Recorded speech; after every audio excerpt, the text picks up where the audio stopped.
히든 종목 보도록 하겠습니다. 다시 반등이 나오고 있는 상황인데 21년 영업이익이 5000%를 증가했어. 5000%. 그거 다시 5일선 타면서 쭉 우상향을 하고 있는 상황이죠.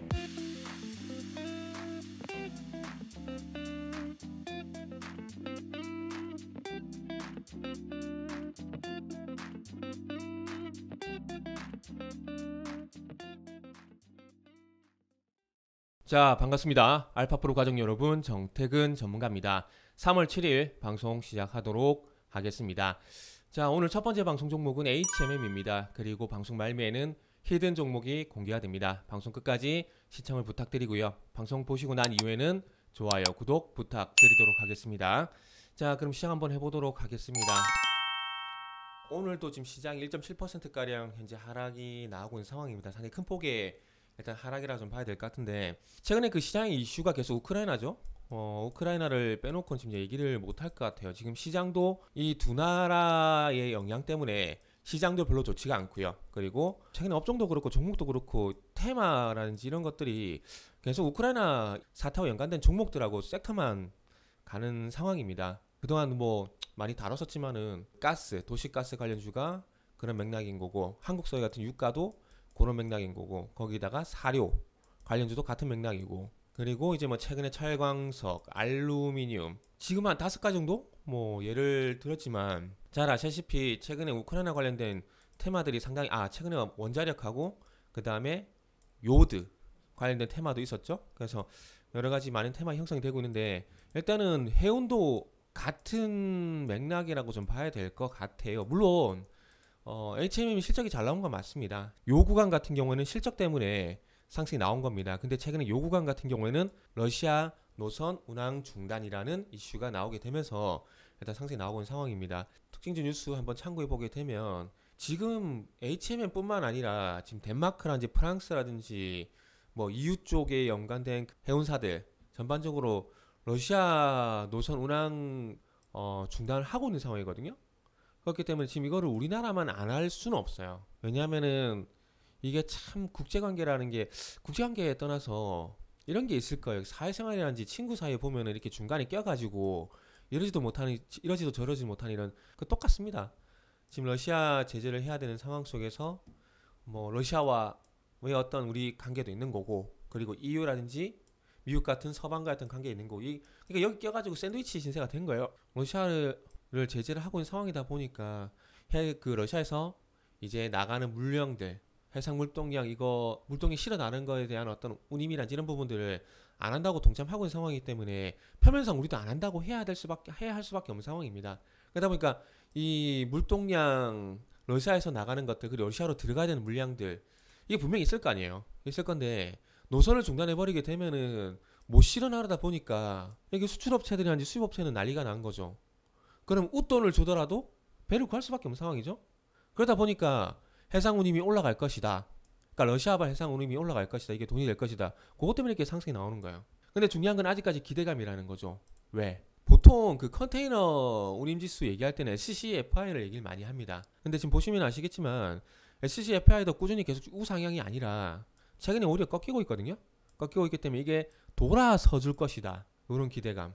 그리고 BDI는 많이 들어보셨죠? 벌크선. 지금 벌크선도 하락을 하다가 최근에서 고기를 틀고 있어요. 근데 그 SCFI보다는 벌크선 BDI가 좀 반응이 클 수밖에 없는 게, 러시아에서 솔직히 나가는 게 그게 있잖아요. 원자재, 철광석이라든지 뭐 원유라든지 이런 것도 벌크거든요. 그러니까 벌크선을 실어 나른다 보시면 될 것 같아요. 그러니까 원자재를 실어 나르는 거는 BDI라 보면 되고, 컨테이너를 실어 나르는 거는 이제 SCFI, 이렇게 좀 보시면 될 것 같습니다. 그래서 아직까지 뭐 SCFI 같은 경우는 크게 변화는 없어요. 오히려 뭐 하락을 하고 있는 상황이고, 지금 BDI만 돌아설 것처럼 보여주고 있는데 이것도 지켜봐야 돼요. 그래서 어쨌든 최근에 뭐 HMM이란지 그리고 페노시아란지 이런 종목들이 일단 잘 가는 이유가 여기 있다고 보시면 될 것 같습니다. 그런데 이게 추세적으로 가긴 쉽지는 않을 거예요.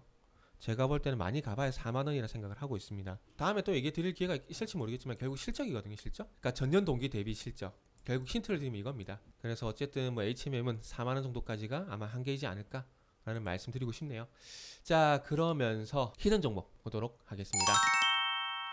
지금 요 종목도 1월달 이전까지 보시면 거래량이 없어요.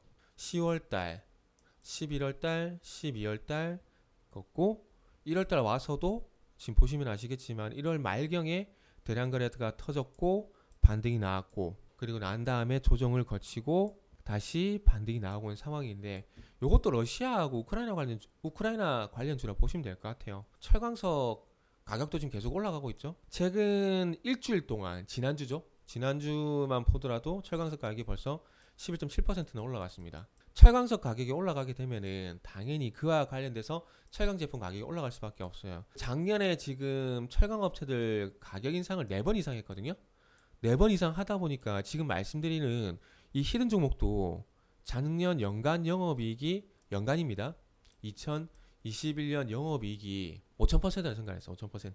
그리고 또 3월 달에 또 제품 가격 인상을 한다고 합니다. 물론 작년만큼 5,000% 성장은 없겠지만은 전체적으로 봤을 때 실적 있게 돌아서 주는 거잖아요. 그죠? 그러다 보니까 어쨌든 최근에 우크라이나 이슈, 그리고 이 우크라이나 이슈에서 철강석 가격이 올라가게 되고 제품 가격 상승으로 인한 실적 이슈가 적어도 2분기까지는, 올해 2분기까지는 지속이 될 가능성이 있을 것 같아요.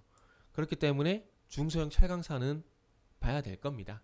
봐야 될 거예요. 그리고 지금 여기서 첫 번째 골든크로스가 나고 난 이후에 두 번째 골든크로스, 대량거래 실려주게 되면서 상승이 나왔고 다시 5일선 타면서 쭉 우상향을 하고 있는 상황이죠. 그렇기 때문에 관심을 일단은 가져야 됩니다. 어쩔 수 없이 가져야 돼요. 지금 시장의 중심은 결국에는 우크라이나 관련된 철강석 가격 상승, 이 원자재 가격이 모르겠습니다. 앞으로 연말까지 보게 되면 계속 이렇지는 않겠지만은 적어도 이게 이렇게 떨어지지는 않을 것 같아요. 일정 부분 상승하다가 이 가격이 유지가 될 것 같아요. 무슨 말인지 이해가 되시죠? 그래서 유지가 될 것 같은 상황이기 때문에 아마 철강 관련주도 계속 봐야 될 것 같고요. 그리고 요거는 가격대만 좀 잡을게요. 일단은 요거는 가격대를 일단 4,400원 정도 일단 보도록 하겠습니다. 이게 어쨌든 우크라이나 테마가 좀 엮여 있는 상황이기 때문에 일단 단기적으로 한 4,400원 정도 일단 먼저 보도록 하겠습니다. 그래서 1차 분기점을 4,400원 설정하고 한번 보도록 하겠습니다. 1차 분기점은 1차 목표 주가가 된다 라고 말씀드리면서 히든 종목이 궁금하신 분들은 알파프로 홈페이지를 방문해 주시길 바랍니다.